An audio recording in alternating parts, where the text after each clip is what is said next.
తెలంగాణగా మారుతుందని ప్రజలు అమ్మ నా బూతులు తిరుగుతున్నారు, దాన్ని ఒకసారి చెక్ చేసుకోండి. రైట్. వెంకట్ గారు good morning. Good morning sir. మొత్తం మీద జరామ్ గారు చెప్పినట్టు అంటే మీరు నిజంగా అంటే గ్రామ స్థాయిలో ఎలా ఉంటుందంటే వావి వరుసలతో పోలుస్తారు. అంటే బాబా బంబాది లేకపోతే అన్న తమ్ముడు ఇలా చూసి ఓట్లేస్తారు తప్పించి ఎన్నికల గుర్తులు అసలు పార్టీకి సంబంధించి గుర్తులు ఉండవు వీటిలో. అంటే మీరు ఇది గెలుపు కాదు అనేది జరామ్ గారు స్పష్టం చేస్తున్నారు. ఏం చెప్తారు? సంధి గారు, మీకు ప్యానల్ పెద్దలకు నమస్కారం. ఈ పార్టీలో ప్రధాన పార్టీలు టికెట్ ఇచ్చేటప్పుడు అయితే వాయు వరుసలు చూసి అయితే ఇవ్వరు సందీప్ గారు. సో అసెంబ్లీ ఎన్నికలు వేరు, గ్రామ స్థాయి 100% వేరు. మనం అందరం గ్రామ స్థాయి నుంచి వచ్చిన వాళ్ళే, ప్యానల్లో పెద్దలు కూడా గ్రామ స్థాయి నుంచి వచ్చిన వాళ్ళే. సో ఇక్కడ విషయం ఏమవుతుందంటే గెలుపుకు రాళ్ళు ఎవరైతే ఉన్నారో ఏది గ్రామానికి అందుబాటులో ఉండి మంచి చేసే వాళ్ళనే చూస్ చేసుకుంటారు.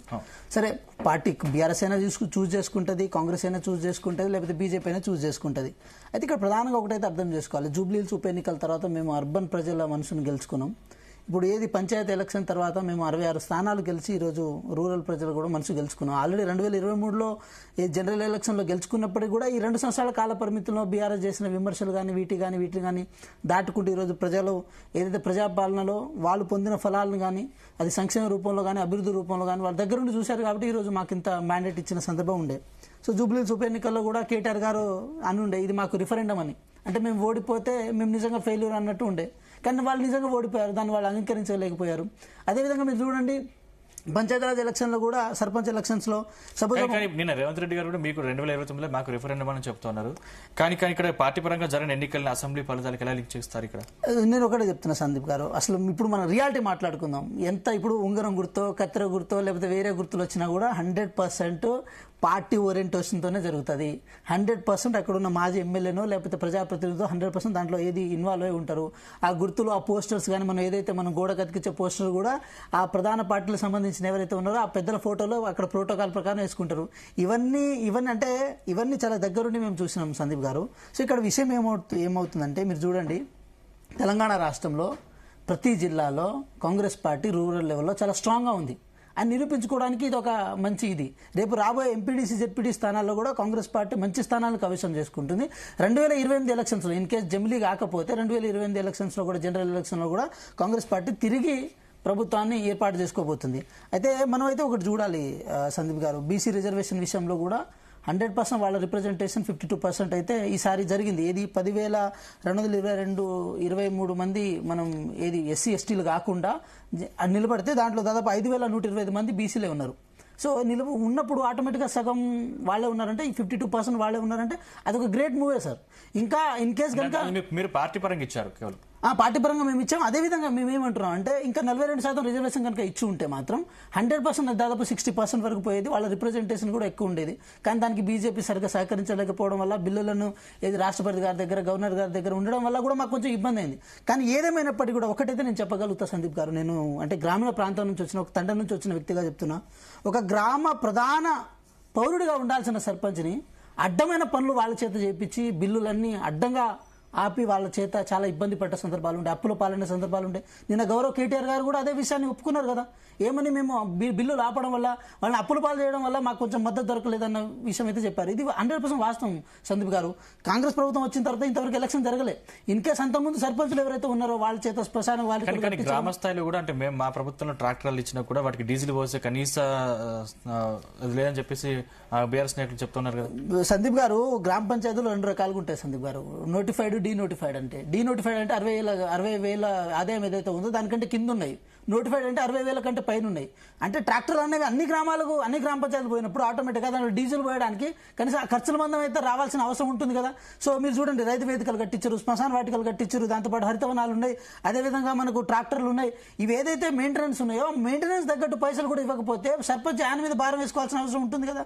ఉన్నప్పుడు ఆటోమేటిక్గా ఏమవుతుందండి, ఆయన మీద భారం ఎప్పుడైతే వేసుకుంటాడో అప్పులు పాలవుతాడు. ఇప్పుడు కేంద్ర ప్రభుత్వ నిధుల మీదనే ప్రతిసారి ఆధారపడాల్సింది ఉండదు కదా.